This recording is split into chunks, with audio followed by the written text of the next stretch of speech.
గురజాల గోవర్ధన్ గారు నమస్తే అండి. నమస్తే అండి. రైట్, మనం వింటున్నాం ఇప్పుడు ఇరు రాష్ట్రాలకు రావాల్సిన నీటి వాటాలను ఏ రాష్ట్రం కూడా వదులుకోవడానికి సిద్ధంగా లేదు. ఇంకా ఈ నదీ జలాలపై మాటల యుద్ధం కొనసాగుతూనే ఉంది. అంటే ఇందులో ఏ రాష్ట్రం వర్షన్ కరెక్ట్ అంటారు? అసలు న్యాయం ఎవరి వైపు ఉందంటారు? అంటే నదులకు సంబంధించినటువంటి నీళ్ళని వాడుకునేటటువంటి విషయంలో ఒక అసమగ్రమైనటువంటి అవగాహన ఉంది. నదిలో ప్రవహించేటటువంటి మొత్తం నీళ్ళని వారికి కేటాయించినటువంటి బచావత్ ట్రిబ్యునల్ కావచ్చు, లేకపోతే ఇప్పుడు వస్తున్నటువంటి బ్రిజేష్ కుమార్ ట్రిబ్యునల్ లో కూడా కొన్ని విపరీతమైనటువంటి వాదన జరుగుతుంది లేటెస్ట్ గా. ఆ క్రమంలో ఏవైతే పంపకాలు జరిగాయో నదుల నీళ్ళన్నింటిని కూడా కేటాయింపులన్నింటిని కూడా వాడుకోవడం అనేటువంటిది అసాధ్యం. ఇది ఒక ప్రకృతి నియమం, అందరూ గుర్తుంచుకోవాల్సిన విషయం. రెండవది, మిగులు జలాలకు సంబంధించినటువంటి విషయాలు, నికర జలాలకు సంబంధించినటువంటి వాటిని వాడుకోవడము, నికర జలాలకు సంబంధించినటువంటి విషయాల్లోనే ఈరోజు చాలా సమస్యలు ఉన్నాయి. మిగులు జలాలు అనేటటువంటి విషయాన్ని ఇప్పటి వరకు సెంట్రల్ వాటర్ కమిషన్ సిడబ్ల్యూసి కానీ లేదా మిగతా ఏవి కూడా తేల్చలేదు. మూడవ విషయానికి సంబంధించినటువంటి విషయం ఏంటంటే, ఈ నదిలో పోయేటటువంటి నీళ్ళన్నింటినీ కూడా నికర జలాలని కానీ మిగులు జలాలని కానీ ప్రతి చుక్కను అసలు చాలా కింద కలుస్తున్నాయి కదా, వాటన్నిటిని వాడుకోవడానికి ప్రణాళికలు రూపొందించడం అనేటువంటిది అది కొంత చాలా అతిశయోక్తి లాంటిది. వాటిని ఆపడం కూడా సాధ్యం కాదు. మూడవది ఇంకో కీలకమైనటువంటి విషయం ఏమిటంటే, నదికి సంబంధించినటువంటి ఏకో సిస్టమ్ను కాపాడాలి. అంటే మనందరం మన ప్రాజెక్టులన్నీ కూడా, మన నీటిపారుదల ప్రాజెక్టులు కావచ్చు, పట్టణ నిర్మాణాలు కావచ్చు, గ్రామీణ తాగునీరు కావచ్చు, పట్టణ తాగునీరు కావచ్చు, లేదా మిగతా విషయాలన్నీ కూడా అత్యంత పర్యావరణ అనుకూల దృక్పథం, ప్రకృతి అనుకూల దృక్పథంతో ఉండాలి.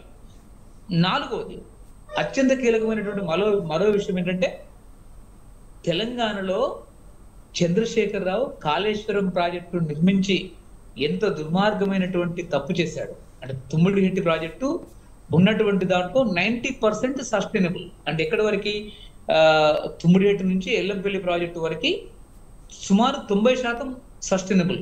ఒక 10% మాత్రమే అక్కడ లిఫ్ట్ ఉంటుంది.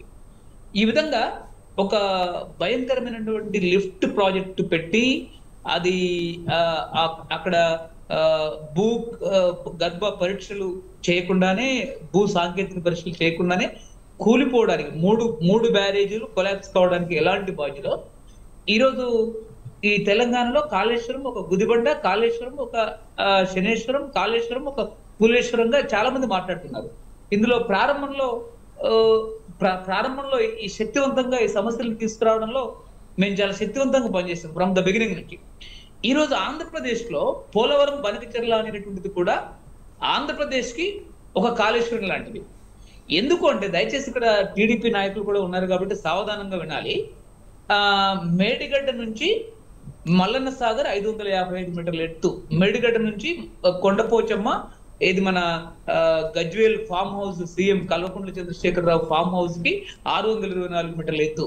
ఇంకా అది గంధమల్ల అటు పైకి వెళ్తే ఇంకా మరింత సముద్ర మట్టానికి ఎత్తు. అక్కడ నుంచి ఇక్కడికి వాటర్ రావడం అనేది ఒక ఎకరాకు 78,000 ఆ పైన అవుతుంది.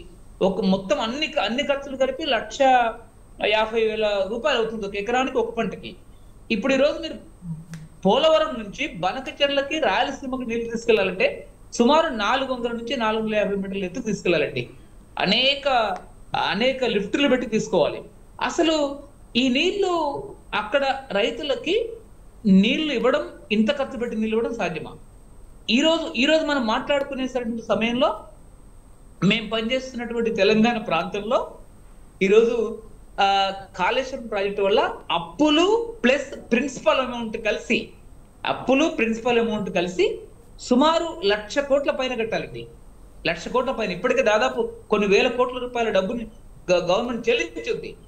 అదేవిధంగా ఈరోజు అప్పుడు దాదాపు 81,000 కోట్లతో మొదలెడితే, సేమ్ ఈరోజు పోలవరం బనకచెర్ల కూడా కేంద్రానికి పంపినటువంటి ప్రాజెక్ట్ రిపోర్ట్ లో సుమారు 81,000 కోట్ల దాకా ఉంది.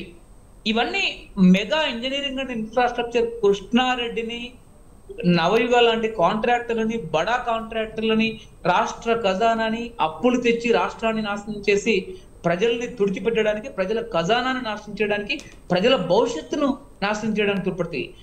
తెలంగాణకు కానీ, ఆంధ్రాకు కానీ, మొత్తం రాయలసీమకు కానీ, ఈవెన్ రాజస్థాన్ లో ఉన్నటువంటి థార్ ఎడారి ప్రాంతంలో ఉన్నటువంటి ప్రజలకు కూడా అత్యంత కీలకమైనటువంటి విషయం ఒకటి ఏమిటి అంటే, అసలు మీకు నదిలోంచి 20, 12 ఎత్తిపోతలతో ఎత్తిపోసే బదులు రాయలసీమలో 400 మిల్లీమీటర్ల వర్షపాతం కురుస్తుంది. అసలు ఇక్కడ నుంచి నీళ్లు ఎత్తిపోయడం కాకుండా ఆ నీళ్ళని అక్కడనే వ్యవసాయానికి తాగుకి ఇవ్వడానికి అవకాశం ఉంది. ఏది 4 వాటర్ కాన్సెప్ట్ లో అంటే వర్షపు నీరు మరియు వర్షపు నీళ్ళని భూ ఉపరితలంలో అత్యంత శాస్త్రీయ భూమి కూడా వేస్ట్ కాకుండా ఉపయోగంలో ఉండేటట్టు, 2 పంటలు కూడా ఉపయోగంలో ఉండేటట్టు ఆ నీళ్ళని స్టోర్ చేసి అతి కొద్ది ప్రాంతంలో ఎకరాకు ఒక 2 గుంటల్లో మాత్రమే, ఒక 2 మీటర్ల లోతుకు మించకుండా ఆ నీళ్లు భూగర్భంలో నీళ్లుగా మారుతుంది. భూగర్భంలో నీరు భూమి తెమ్మగా మారుతుంది. భూగర్భంలో నిండా నీళ్లు బాగా భూగర్భంలో నీరు చేరినప్పుడు ఈ విధంగా రాయలసీమలో 450 మిల్లీమీటర్ల వర్షపాతం ఉన్నప్పుడు అక్కడ నీరు నదిలోకి, సముద్రంలోకి వచ్చే బదులు అసలు ఇక్కడ నుంచి పైకి రాయలసీమలో ఉన్నటువంటి కరువు పీడిత ప్రాంతాలకి, లేకపోతే దుర్భిక్షమైనటువంటి నీటి కరువు ఉన్నటువంటి ప్రాంతాలకి, తాగునీరు ఉన్నటువంటి ప్రాంతాలకి ఇక్కడ నుంచి తరలించే బదులు అక్కడి వర్షపు నీరు అక్కడే కొడుతుంది కదా. ప్రకృతే మనం పెట్టినటువంటి లిఫ్ట్ ఖర్చులతో కూడుకుంది. మనం పెట్టినటువంటి లిఫ్ట్ అనేక వేల మెగావాట్ల ఖర్చుతో కూడుకున్నటువంటిది. అనేక వాటి నిర్వహణ కూడా కొన్ని వేలు, దాదాపు 10-20 కోట్ల రూపాయలు, 10-20 వేల కోట్ల రూపాయలు ఖర్చుతో కూడుకున్నటువంటి తెలంగాణలో లిఫ్ట్, కాళేశ్వరం లిఫ్ట్ మొత్తం కనుక నడిపితే 22 వేల కోట్ల రూపాయలు ఖర్చు అవుతుంది ప్రతి ఏటా. దాదాపు సుమారు ఒక 6,000 నుంచి ఆ పైన మెగావాట్ల కరెంటు కన్జంప్షన్ అవుతుంది. ఈరోజు పోలవరం బనకచెర్ల కూడా అంత కరెంట్ కన్జంప్షన్ అవుతుంది. ఇది పోలవరం నీళ్ళని బనకచెర్లకు తీసుకుపోవడం అనేటువంటిది అసాధ్యమైనటువంటి ప్రాజెక్ట్. దయచేసి ఇక్కడ నేను ఇప్పటికే చాలా ఆంధ్ర, తెలంగాణ, పోలవరం, బనకచెర్ల డిబేట్స్ లో పాల్గొన్నాను. ఇది రాయలసీమ ప్రాంతానికి కాదు. వాస్తవంగా అంటే ఆంధ్రాలో జరుగుతున్నటువంటి డెవలప్మెంట్ అంతా అమరావతి ప్రాతిపదికగా, వైజాగ్ ప్రాతిపదికగా, ఈ కోనసీమ కేంద్రంగా కొనసాగుతుంది కాబట్టి, వైజాగ్ కేంద్రంగా కొనసాగుతుంది కాబట్టి ఇది రాయలసీమ ప్రజల్ని మభ్యపెట్టడానికి మీ దగ్గర కూడా మేము నీళ్ళు తెస్తామనేది చెప్తున్నారు. ఇది చంద్రబాబు నాయుడు చేసేటటువంటి ప్రణాళిక ఏదైతే ఉందో, కాళేశ్వరంలో మేము ప్రారంభంలో తలపెట్టినటువంటి తీవ్రమైనటువంటి నిరసన కంటే ఈరోజు ఆంధ్రాలో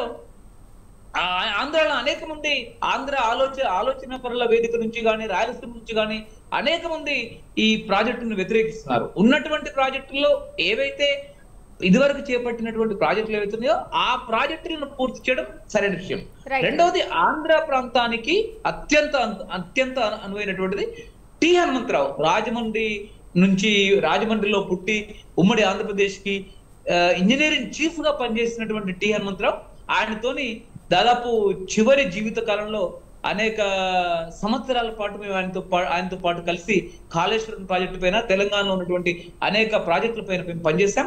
అతను సిమెంటు, ఇసుక, కాంక్రీట్, స్టీల్ అంటే ఉక్కు లేకుండా ఈ 4 వాటర్ కాన్సెప్ట్ స్థానికంగా లభ్యమయ్యేటటువంటి వనరులతో కేవలం ఆ రోజు ఎకరాకు చంద్రబాబు నాయుడు గారి ప్రభుత్వ హయాంలో గొట్టిగారిపల్లె అంటే ఆ రోజు మెదక్ జిల్లా జహీరాబాద్ కి 15 కిలోమీటర్ల దూరంలో కొహీర్ మండలం గొట్టిగారిపల్లె ప్రాంతం. ఇది రాయలసీమ కంటే దుర్భరమైనటువంటి ఒక ఫెమైన్ అంటే దుర్భిక్షమైనటువంటి కరువు పీడిత ప్రాంతం. ఉదాహరణకు తారెడారంతా కరువు పీడిత ప్రాంతం కాదు కానీ అత్యంత భారీ ఎత్తున కరువు పీడిత ప్రాంతం. ఇలాంటి ప్రాంతంలో ఈరోజు ఈ 4 వాటర్ కాన్సెప్ట్ అమలు చేయడం వల్ల ఆ రోజు 4,000 రూపాయలు ఎకరాకు ఖర్చు అయింది. మరెప్పుడు కూడా దాదాపు ఆ ప్రాజెక్టు ఆ పద్ధతిలో అమలు చేసిన తర్వాత 10, 20, 30 సంవత్సరాల వరకు, ఇప్పటికీ 25 సంవత్సరాలు అయింది. ఆ ప్రాంతంలో నీరు మే, జూన్,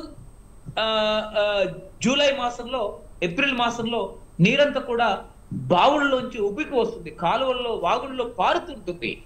అంటే ఎక్కడికక్కడ వాన నీరుని ఇంకించడం అనేటటువంటిది అత్యంత కీలకమైన విషయం. రాయలసీమలో 450 మిల్లీమీటర్ల వర్షపాతం కురుస్తున్నప్పుడు రైట్ అదే ఇప్పుడు ఒక్క నిమిషంలో ముగిస్తాను. ఇదే 4 వాటర్ కాన్సెప్ట్ ని థార్ ఎడారిలో రాజస్థాన్ లో 21,000 గ్రామాల్లో హనుమంతరావు గారి దర్శకత్వంలో వదిర శ్రీరామ్ ఈరోజు బీజేపీలో జలశక్తి శాఖలో పనిచేస్తున్నారు. అతను కేంద్రంలో చాలా కీలకమైనటువంటి జలశక్తి విభాగాల్లో నిపుణులుగా ఉన్నారు. ఆయన ఆధ్వర్యంలో హనుమంతరావు గారు ట్రైన్ చేసినటువంటి అప్సర్ అనేక మంది 21,000 గ్రామాల్లో అక్కడ సాగునీరు కానీ తాగునీరు ఇచ్చినటువంటి తర్వాత చచ్చిపోయినటువంటి బోర్లన్నీ కూడా ఎలాంటి మోటార్లు లేకుండా ఈరోజు పొంగి పొర్లిపోతున్నాయి. 2 పంటలు హాయిగా పండించుకుంటున్నాడు తారెడారిలో, రాజస్థాన్ ఎడారిలో. అలాంటిది ఈరోజు చంద్రబాబు నాయుడు గారు ఆలోచించవలసిందిగా, టీడీపీ నాయకులు ఆలోచించవలసిందిగా, మరీ మూర్ఖంగా దయచేసి సారీ టు సే మరి ఆ విధంగా మొండి పట్టుదలతో ఈరోజు కేంద్రం నిరసించిన లేకపోతే తెలంగాణకు సంబంధించినటువంటి ప్రజల్లో కూడా ఈరోజు టిఆర్ఎస్ దాని విషయంలో ఒక పనికి మాలినటువంటి ప్రాజెక్టు విషయంలో తెలంగాణ ప్రాంతంలో ప్రజల్ని రెచ్చగొట్టడానికి కాళేశ్వరం నుంచి చంద్రశేఖర్ రావుని, హరీష్ రావుని తమ కుటుంబాన్ని రక్షించుకునేటువంటి క్రమంలో తెలంగాణ ప్రజల్ని రెచ్చగొట్టడానికి ప్రయత్నం చేస్తున్నారు. రెండోది బేసిక్ పాయింట్, మరొక విషయం ఏంటంటే అసలు పోలవరం కూడా అన్సస్టైనబుల్ గా ఉంది. అంటే డయాఫ్రమ్ వాల్ మొత్తం దాదాపు మొదటిది కూలిపోయింది, రెండోది కూడా మిగిలేటువంటి అవకాశం లేదు. పోలవరమే దాదాపు 25లో diaphragm wall, second diaphragm wall నిర్మించినటువంటి అవకాశం ఎంత మాత్రం లేదు.